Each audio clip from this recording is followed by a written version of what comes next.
Hello, I'm Lauren Centrella, Interim Chief Development Officer at WAMU. I'd like to thank you all for attending the event this afternoon and welcome you to the author series. We're thrilled that you're joining us for our discussion on the book, The Paladin, today. WAMU has deep roots as a media organization in service of the community. We are truth seekers and storytellers.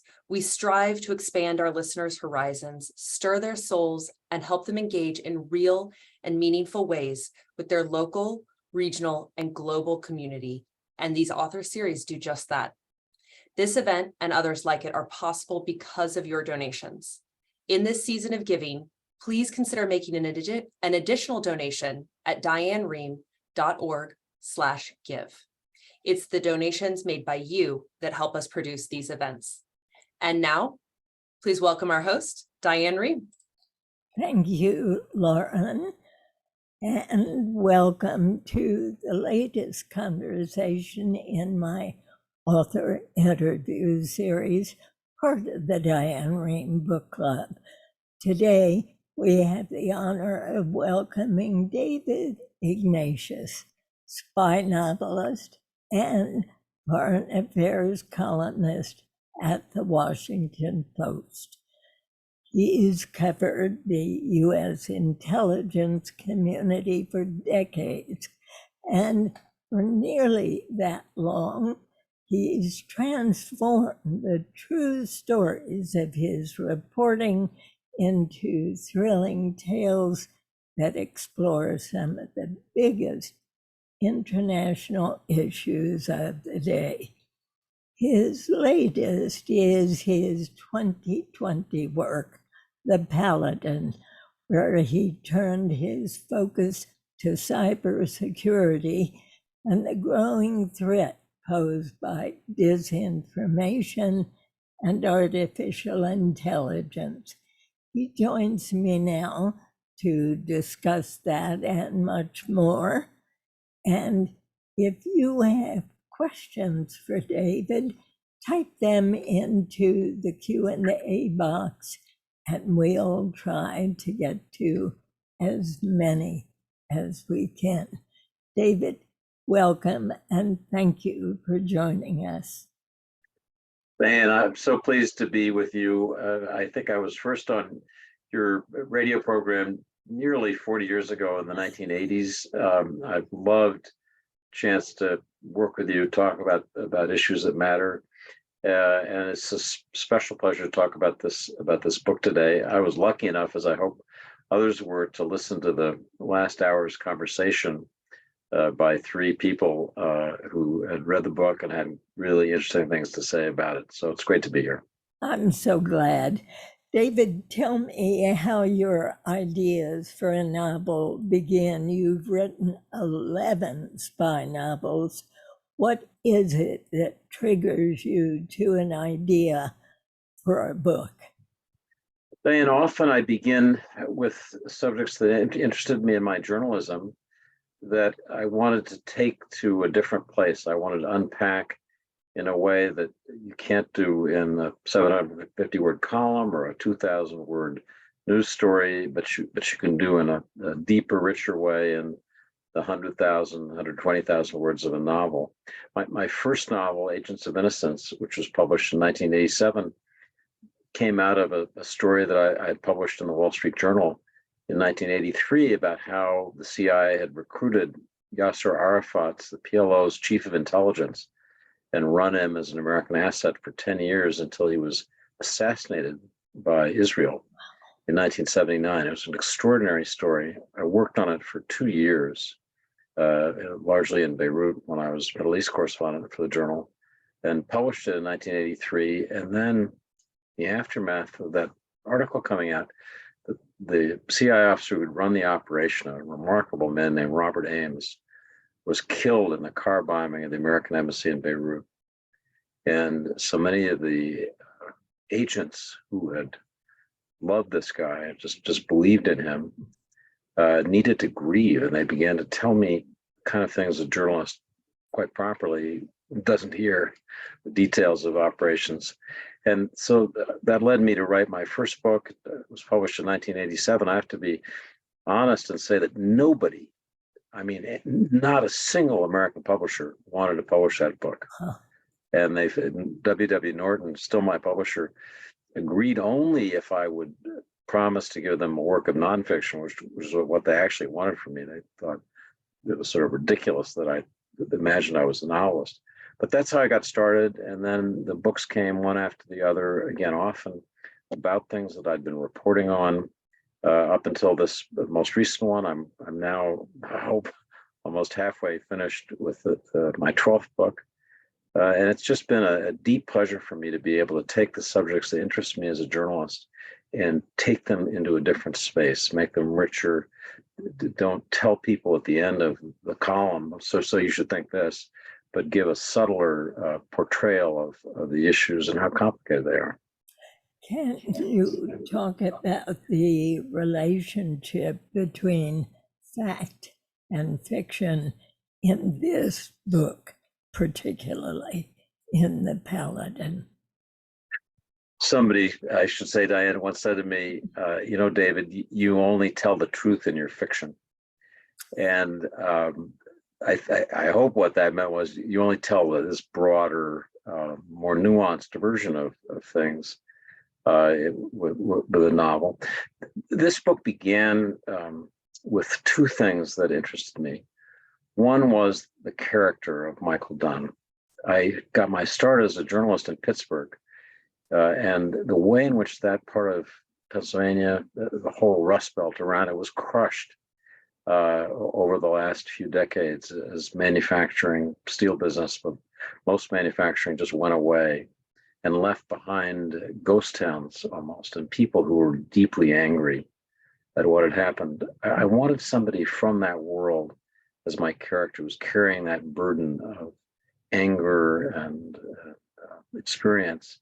And Michael Dunn he's from McKeesport, Pennsylvania, which is a steel town that I remember well from the days I covered the industry and the union at the start of my career. And when I began research for the book, I went back there, and honestly, Diane, it's like visiting a place that was defeated in war. Wow. The property is all derelict, and many are just torn down, left for nothing. The mills have closed, the jobs have gone. Many people just remain stubbornness for whatever reason. So that's the world that Michael Dunn was from that I wanted to capture. I just recently read Hillbilly Elegy by an author at the time I thought was pretty good. He's ended up becoming more extreme than he was, as J.D. Vance. But there's a bit of Hillbilly Elegy that quality in Michael Dunn. And then the second thing was to explore changes in technology. My last three books have really been about new technologies and the way they're taking over the concerns of the intelligence community. I wrote a book about hacking called The Director, and then a book about quantum computing called The Quantum Spy. And then this book was about new ways that people in the technology business have found to create images that are so lifelike. You essentially run two neural networks against each other. You'll have fake David that's composed of every bit of my face. Will run 1,000 pieces of film to get the look, shape, and then they'll run that network against a network detect fake David. It'll see everything that's wrong. That shadow by the eye isn't quite right. The way the mouth goes isn't quite right. So it gets better and better and better and better. And finally, you have a fake through this process. They're known as generative adversarial networks. This process of testing the model that are so lifelike that it takes extraordinary forensics to be sure that this is real David, not fake David, or then go down the line. Imagine the video of a foreign leader, the purported intercepted call that is a sort of thing that could drive you to war. That's the world that we're living in. It's technologically possible. You just go online if you want to. If your viewers, listeners want to know about it, just type deep fakes into the search bar on Google, and you'll see just how extraordinary they are. So I wanted to think about that, about the way in which the very idea of truth and fact was now up for grabs, could be manipulated by intelligence agencies, by private actors. So those are the basic elements I started with, Diane, and then tried to think about how to make them into a book. The CIA, at least some of the people within the CIA, do not come across as very honest, truthful characters in this book. Is that what you were trying to signal to the American public through fiction that perhaps you could not do in one of your columns? So as Shane Harris, my colleague at the Washington Post, said in the previous hour, talking about the book, I've written often in the past that I think the United States needs to have a strong intelligence service that can find out what's going on in the world and can do the job on behalf of the country. But it needs to be accountable, and it needs to have people of the highest integrity overseeing those activities at the agency. The character in my book, George Strafe, I hope is an exception, but he's not. I mean, there have been people who have abused the rules, who've taken things too far, who've done things that were illegal. Again, in the previous hour, Alma Katsu, an extraordinary woman who served in the agency, said, "Yeah, I've seen that character. I've seen that among the seniors," she called them. I love that term. So I think I did want to say that the foot soldiers in the agency, people like Michael Dunn, who are out there doing the work, can be used and abused by people who take the mission of an intelligence service, which, let's not forget, is basically to break the laws of foreign countries, to steal secrets. If we could get them over the transom, the State Department would do it. We have an intelligence agency to get the ones that you can't get through normal means. And that extraordinary freedom of action can be abused, has been abused, and in the character of George Strafe in this novel, it is grossly abused. He leads a too trusting young officer, Michael Dunn, to do something that Dunn knows is probably close to the line, if not over it. But he's one of those loyal soldiers. There are a lot of them out there who just say, "Yes, sir, okay, I got it." At the end of the book, without giving too much away, Strafe says to Dunn, basically, yeah, I played you. Of course I did. That's what we do. We're paid to lie. We're paid to deceive people. And I think that's a terrible realization for the character, but it's one that I think many CIA officers have experienced in real life. I want to go back to your first novel, which was, as you said, based on an actual CIA operation. At first, I gather the agency itself was not very happy about that. Then what happened? What did they do or try to do? So at first they were basically shocked. This had so much detail that I think they thought, how did this happen? But over time, I think people realized that this novel portrayed the agency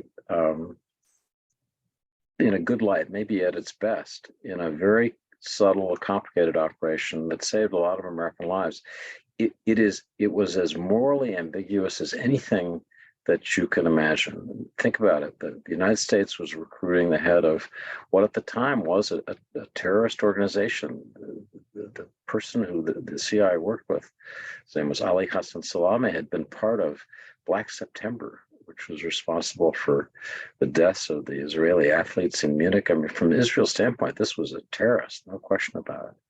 But he also saved many American lives, hundreds, maybe thousands of American lives in this relationship. So we talk about the gray zone in terms of moral ambiguity that intelligence agencies operated in. This, for me, was a classic example of that. And it resonated after this initial period of people of the agency going, what?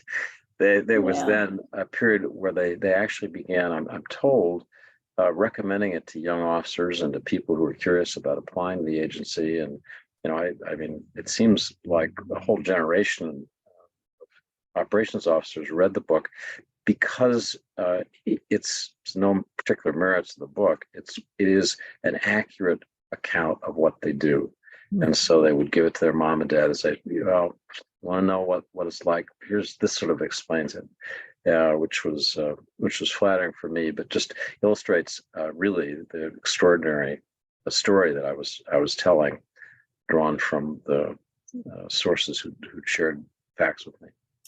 I grew up in the 50s, and I must say, talking about the Paladin, of course, we all remember that television series.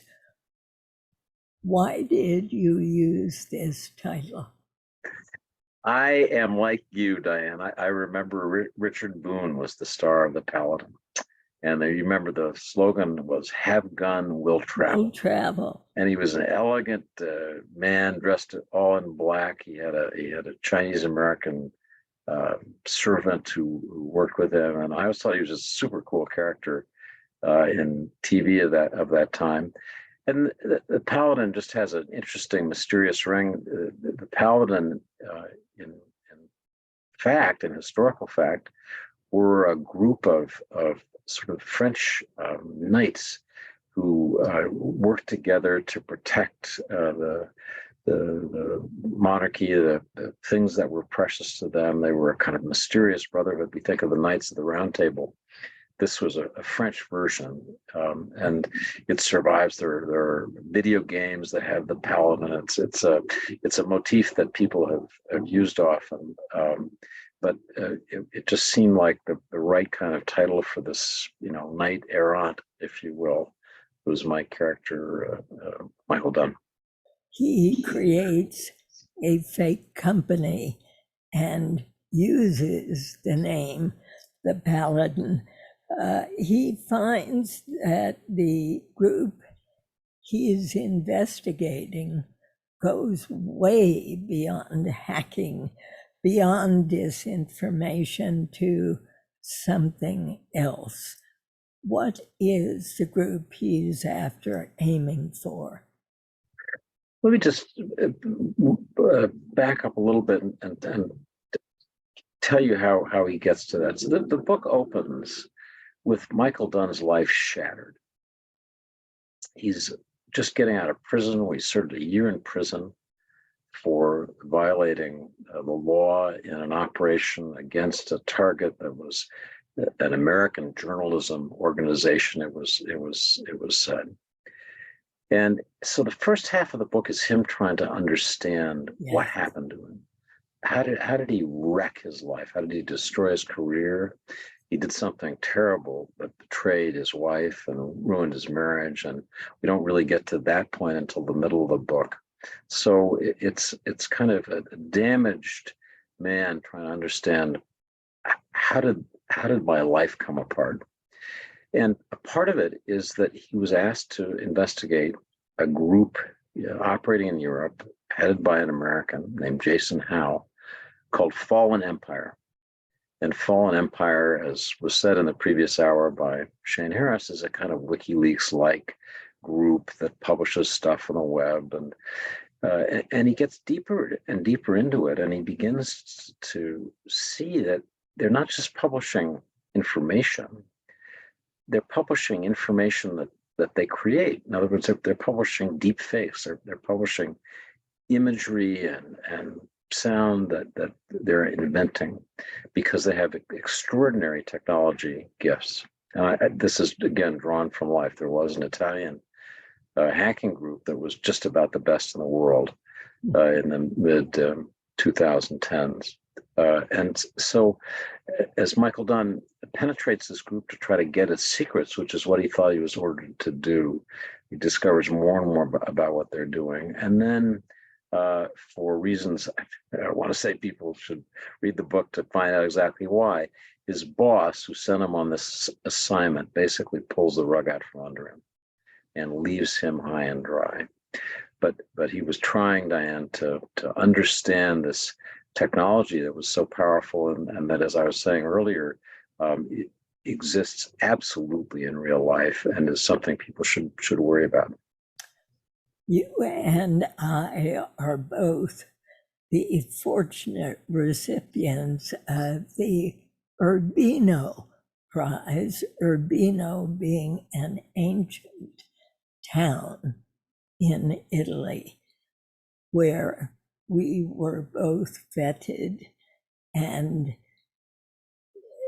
at a royal ducal palace given a very distinguished prize. And I was so interested that you included Urbino in this book.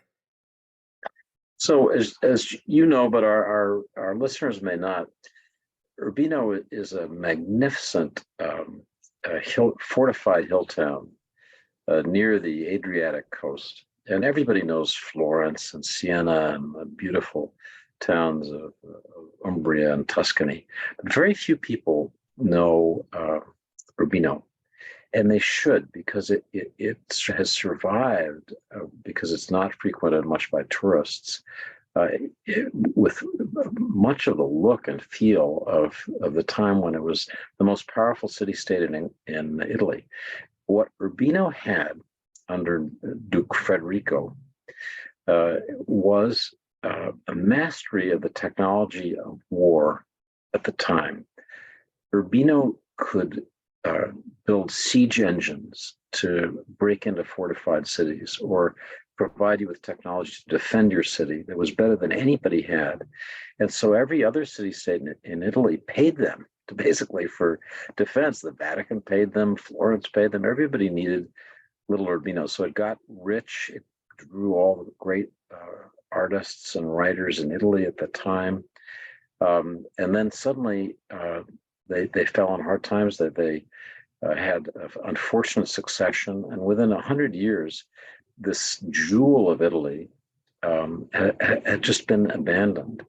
And it lives on in somewhat in isolation. It gives this wonderful award that you and I received, the Urbino World Press Award. When I was there, Diane, I got the wonderful trumpeting into the palace and all that. And I told the two men, you remember, Giovanni Lani and Gabrielle Cavallaro, Yes. someday I'm going to write a novel about your town. And they thought, oh, well, nonsense. But I say in the acknowledgments that they never imagined I would actually deliver. But that was one of the fun parts of writing the book, was revisiting that place with my characters. That's where the organization that Michael Dunn is asked to penetrate his base, this organization, Fallen Empire, and it's a mysterious technology chief named Richie are based there. But it's just a fun, as a novelist, it's really fun to have these imaginary worlds that are drawn, of course, not from imagination, but from what you've actually seen. Exactly. Now, how does what you described in your previous words, how does that connect with artificial intelligence, or is it all part of this larger spectrum of fake news, deep fake? Is it all one? So the connection, Diane, is that the power of advanced computing, typically involving neural networks that have just extraordinary powers to analyze all past information. So think about the kind of classic AI neural network, which could be used also for deep fakes. So that's why it's worth describing. And that's the program known as AlphaGo, which ended up not only spectacularly dominating chess competitions, but also beating the greatest human masters of the Asian game Go, which is even more complicated than chess. And what makes AlphaGo so powerful is that its AI has a machine learning component, that it looks at every move that has ever been made on a chessboard by human beings. And then it has, in effect, a top that is analytical and predictive, so that it isn't just going over every past move, but it's thinking of moves that have never been made. Huh. It's learning. It competes against itself. No human could compete and push it to the limits. So this neural network becomes so advanced and powerful that it can take the game of chess or Go to a place that no human being ever could. And when we worry about AI, what we should be worrying about, and here I'm quoting Henry Kissinger, who said this at the Cathedral on November 16 at a forum there. We should be worrying about AI systems that will do in warfare what AI has done in chess, which is to think of strategies that no human being could ever imagine, that have that power and destructive capability. And Kissinger says, this is the future of arms control. Stop thinking about nuclear weapons. It's the AI systems that will task the nuclear weapons that will truly be destructive. So a part of that AI challenge is deep fakes, which are the networks that, as I said earlier, can create false images. But you can now apply these AI algorithms to any data set imaginable and come up with extraordinary results, again, that no human being could ever see, ever detect, that will have a power in our lives. I don't think we've begun to really understand how big a change it will be. We should say that your late mother and your father sponsored this series of fora at the National Cathedral, and this last one, in which Henry Kissinger participated. In effect, he is saying that AI is more dangerous than a nuclear weapon because of its disruptive qualities. he's saying exactly that. And for a man, Kissinger's now 99 years old, to have mastered this technology enough to see that the subject he devoted his life to, which in many ways was the control of nuclear weapons, is now not the issue. The issue is the technologies that will control not only the weapons, but the people, us, if we're not careful, who oversee the weapons.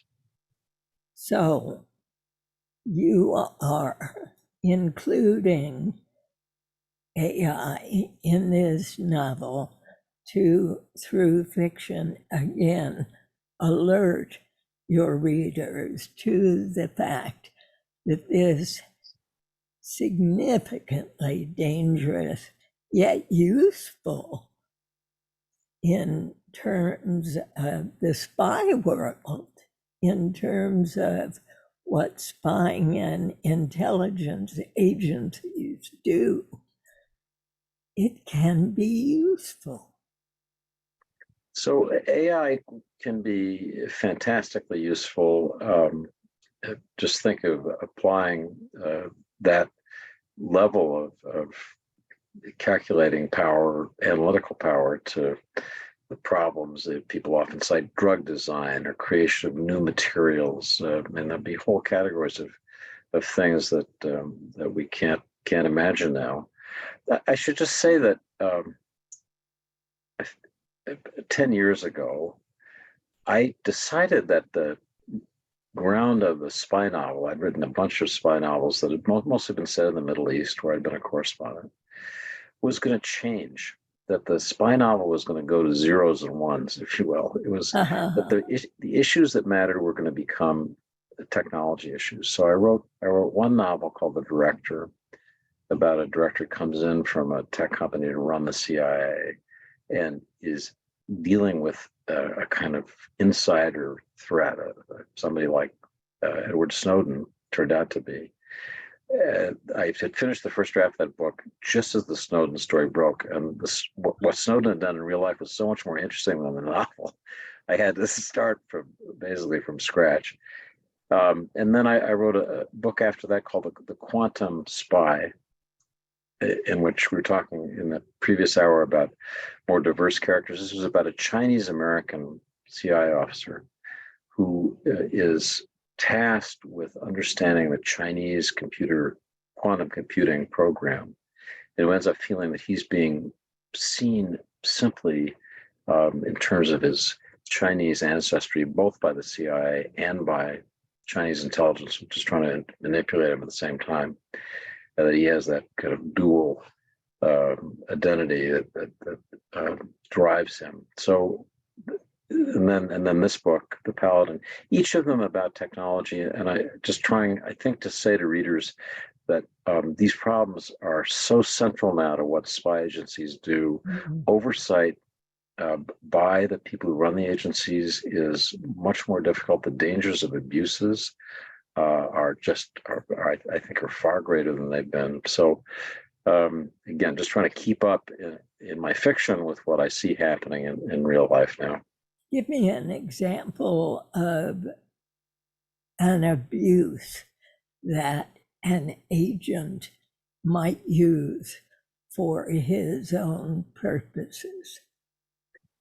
Well, people have unusual authorities in the intelligence agencies to collect information that would be denied to any normal citizen. So they could collect information that's relevant to financial trading. And if they were interested in making money, they could use that to essentially beat the market. It's very hard to do that these days without getting caught, because your trades are all recorded. In terms of violation of people's privacy, there are unfortunately too many cases of intelligence agencies sometimes thinking they had legal authorization, sometimes stretching them, going into what we assume as citizens are private records. The technology companies, social media companies, until this was exposed by Snowden, were routinely giving intelligence agencies access to this very sensitive personal data.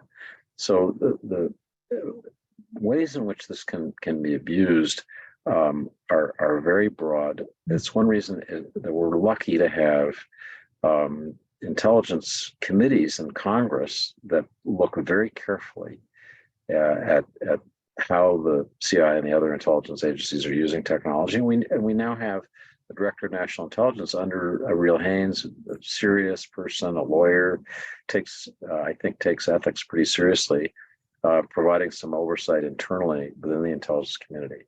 But the powers that technology gives to spies, and the fact that spies of necessity operate in secret, can be an absolutely toxic combination. And all that power and all that secrecy put together, it's potentially very dangerous. We have to always kind of keep knocking on that door, asking questions. That's one of the reasons I'm glad people like Shane Harris was on an earlier cover intelligence for the Washington Post, because they're keeping the people out there honest. Two questions. Can the agencies themselves keep up with how quickly technology is moving? So for years, CIA used to be ahead of the private sector. The first spy satellites were kind of in-house tinkering by the CIA. They were wildly inventive back then. But private industry just has moved at a pace that the CIA recognized some years ago it couldn't keep up with. So it created its own kind of venture capital firm called In-Q-Tel to invest in technologies, bring technologies into the agency. They increasingly try to work with private contractors who can do things. An example is cloud computing. The CIA was very early to decide that you could have a cloud computing architecture that was actually more secure than any other way of storing information. They went to Amazon Web Services, which was just starting its government business then. And I should note Amazon was founded by Jeff Bezos, who owns the Washington Post, in full disclosure. But cloud computing, the way in which the private sector kind of taught the intelligence community what was possible.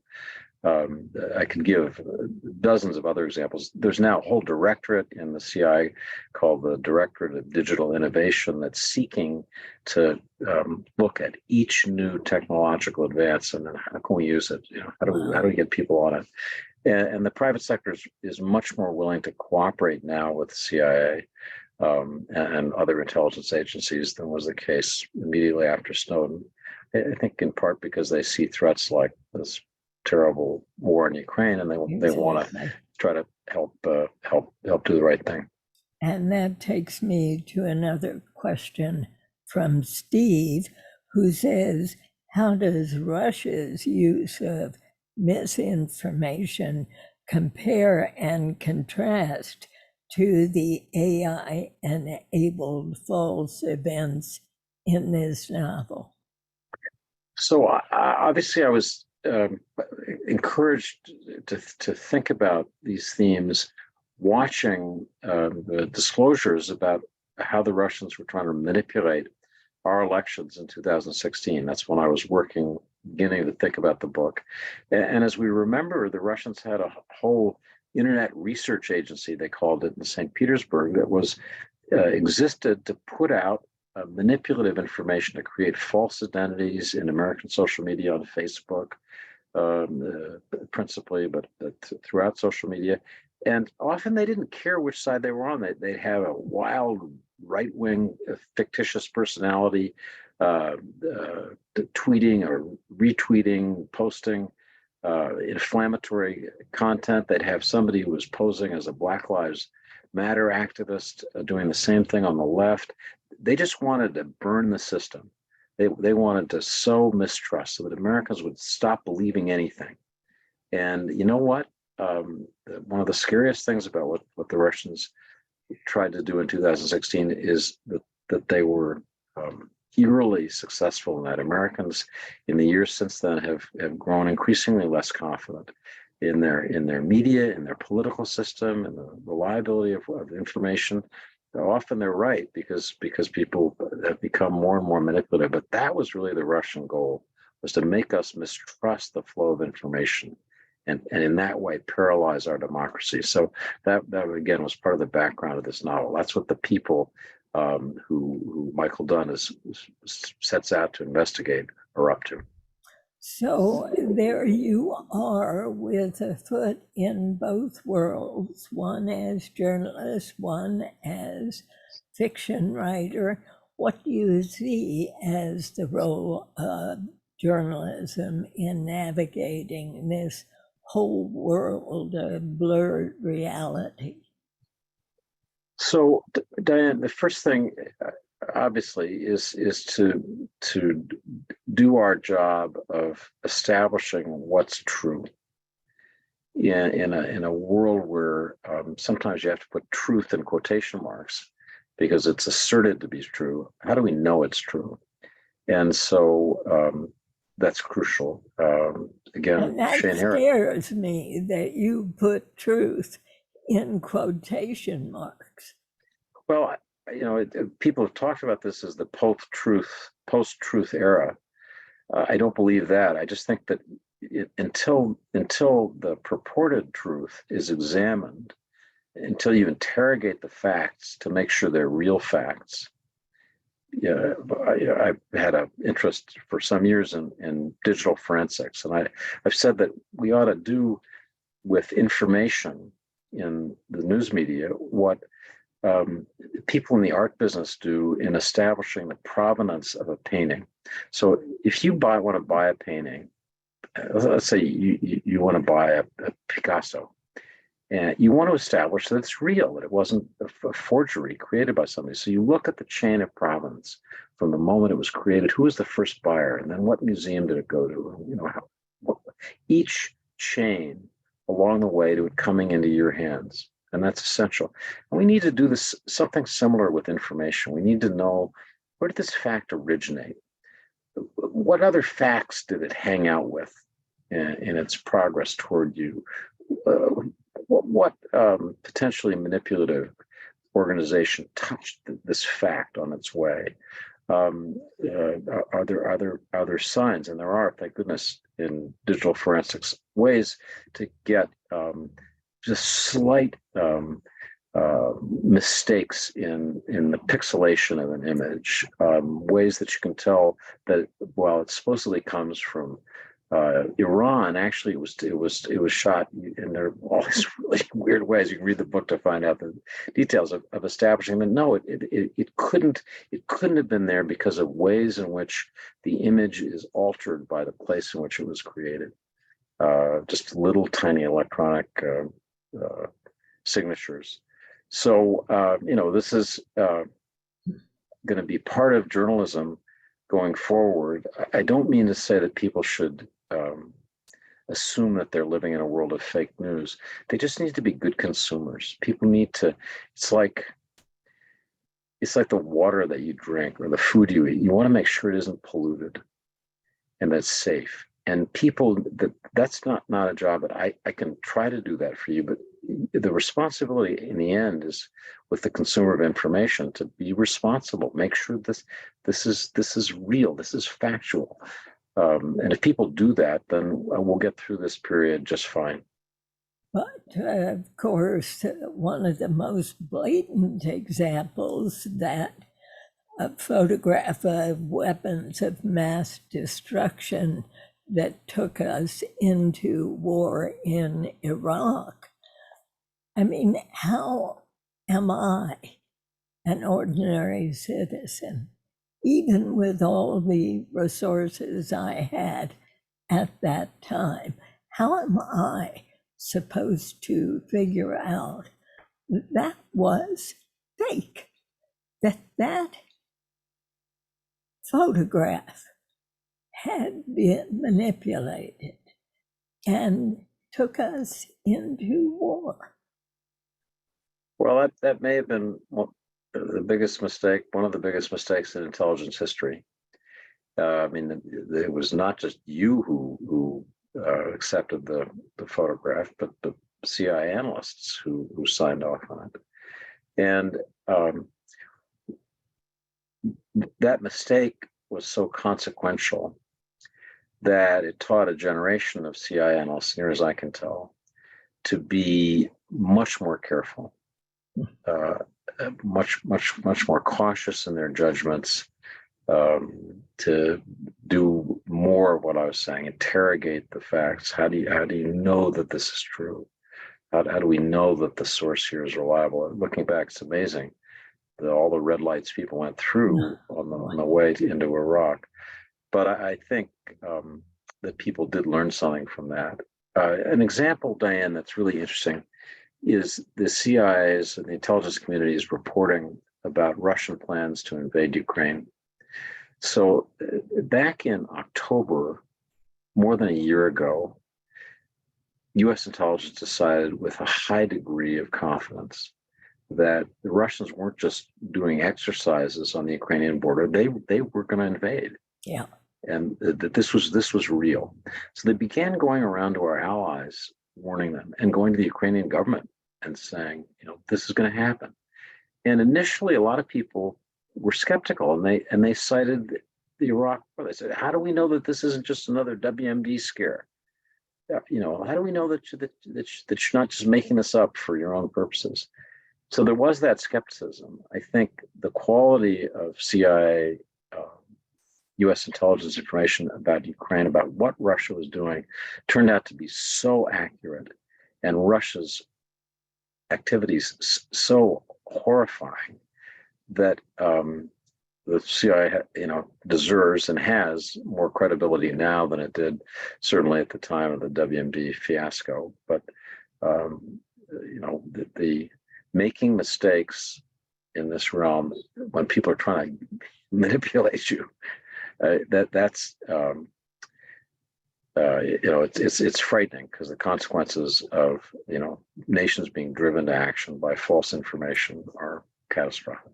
But each of your novels has some element of moral ambiguity in it. Certainly, The Paladin, Michael Dunn is not without his own flaws, sort of allowing himself to fall into temptation, which affects his marriage, his life. He gets himself into trouble. And one wonders whether you can select people for an agency with such responsibility without there being that edge over which they might go because they're simply human beings. So you summed up the thing that's haunted me as a novelist is our human frailty, our we're subject to manipulation by others, the ways that people consciously try to manipulate us. Each of my books, as you say, has a part of that theme. One thing that I think is consistent in all 11 of my books is that CIA, U.S. intelligence, often just doesn't know enough about parts of the world, events that are happening, to get us into the kinds of commitments that we make. The Iraq War is the ultimate example of that, but there's so many that I could list. And that theme occurs again and again in my books.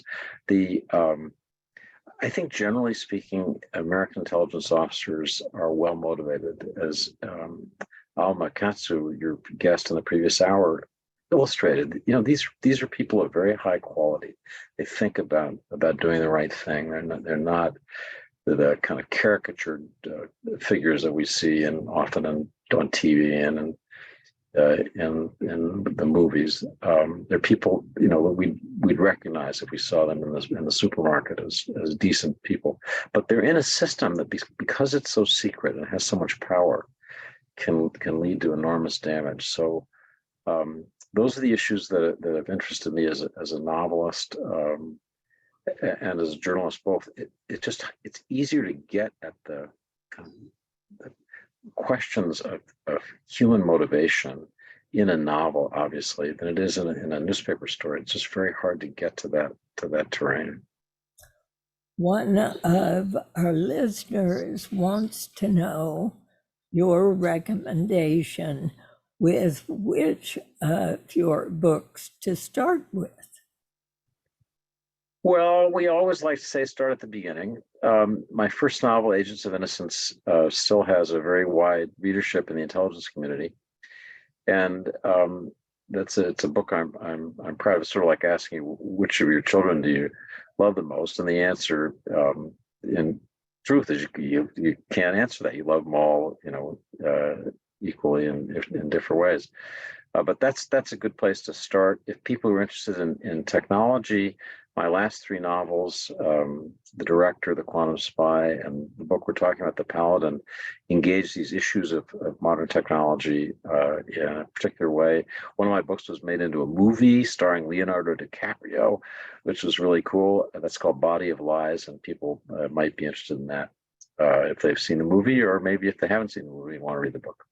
You've had fun with these novels and that movie, haven't you? So it's just been I feel so fortunate. You and I have been talking about this, Diane. You and I have been friends for many years, and we've talked about this progress. And I feel so lucky to have had the opportunity to do my journalism, which I love. It's the beginning when I published the first book. I think I've told you this story, but I thought, David, you really have to choose now.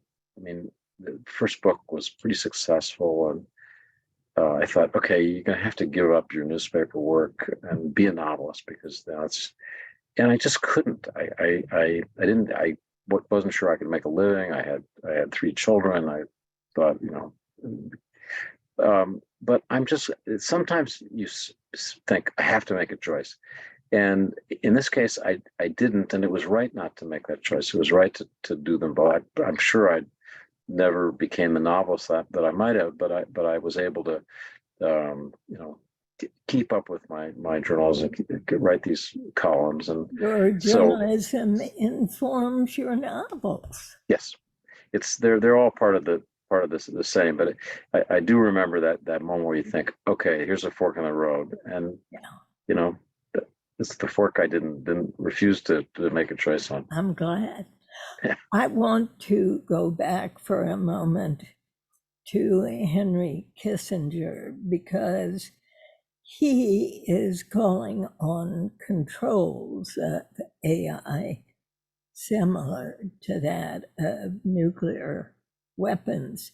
How likely is it that countries like China or Russia would agree to such a treaty?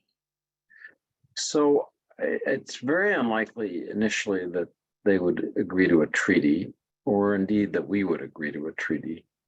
What Kissinger was proposing in his comments at the cathedral was that the two AI superpowers, the US and China, begin a dialogue.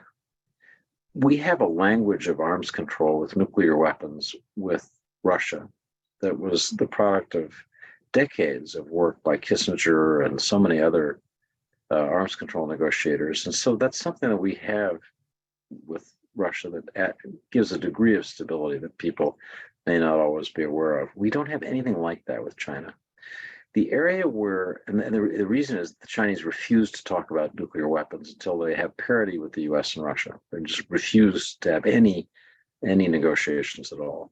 Technology may be different, because for all the scare talk about China, the United States is still substantially ahead, I think, in many key areas, including artificial intelligence. So there's a reason the Chinese might want to sit down and talk with us, not to agree initially on rules of the road, but to have a dialogue. And Kissinger put it pretty clearly in his comments at the cathedral that President Biden should say to President Xi, we uniquely, because of our technological prowess, have the power to destroy the world. We need to talk and find a language and agree that we will never fight a high-tech war, just as we say that nuclear war should never be fought and could never be won. Something similar with technology, and I think that's I think it's very wise. He's sort of saying this is the next chapter in the story of arms control. It has to now go to the technology, and I hope people take Kissinger up on this. And turning now to Russia and Ukraine, what do you see as the end game there? Well, wars end when the parties become exhausted, and they're certainly nearing the exhaustion point now. One answer that I give to this question is the war will end when Ukraine says it's time to end the war. They have fought so hard and so bravely that it really isn't appropriate for the United States, as worried as we are about this war and the potential for escalation. It's not ours to say, okay, that's it, stop. The Ukrainians have to make that decision. General Milley, the chairman of the Joint Chiefs of Staff, has said pretty clearly he thinks the time for them to do that is now. They've had sufficient success that it's now time for a ceasefire. We remember that there was never a formal peace agreement that ended the Korean War. There was just a ceasefire agreement. They never had a peace treaty. So it may end up that way with Ukraine, which is a terrible thought. But for now, I think the Biden administration is right to say, we're going to take our cues from the Ukrainian people, from President Zelensky. It's not for us to tell them when to end it. The exhaustion point will come. I just hate the thought that so many more lives will be lost on the way to this point of exhaustion, where people finally say, okay, that's it. It's, we remember World War I. It's a war that no one imagined would last as long as it did. And but nobody could figure out a way to stop it. Wouldn't Russia just continue if Ukraine said, okay, enough? What would they have to give up to say enough? So I think that's what the Ukrainians feel, is that any peace agreement with Putin's Russia simply wouldn't be credible. So you have to imagine a Russia that would be different and would be more credible. And that's a long way in the future. I don't see any sign that Putin's hold really is weakening significantly for all the mistakes he's made. I hope the economic sanctions, we keep talking about crippling economic sanctions, taking away Russia's ability to make war and operate its economy. Those really have to kick in. I mean, we were supposed to be shutting down Russia Inc., and it hasn't happened. And I guess that'd be a first priority, I think, for the U.S. What about Republicans who'd like to stop money going to Ukraine? Well, I'd say shame on them. I think these people are brave people. They're doing the fighting and dying themselves. They're not asking us to fight for them. They're asking us to supply them with weapons. And given the importance of this war in terms of the future shape of Europe, the future shape of the world as a whole, I think that's the least we can do. Fortunately, I don't see, Diane, a movement among Republicans that's strong enough to stop what has been generally a bipartisan base of support for Ukraine. I don't see that cracking yet.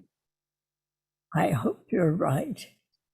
David, thank you so much for joining me today. Our discussion, though it was more than just about the Paladin, was wonderful. Thank you so much. Thank you, Diane. You're such an old friend. It's just wonderful to have this time together with you and with WAMU, which everybody in our region is grateful for everything that you and WAMU do. So thank you. Thank you, David. And thanks to all of you who've been watching and listening.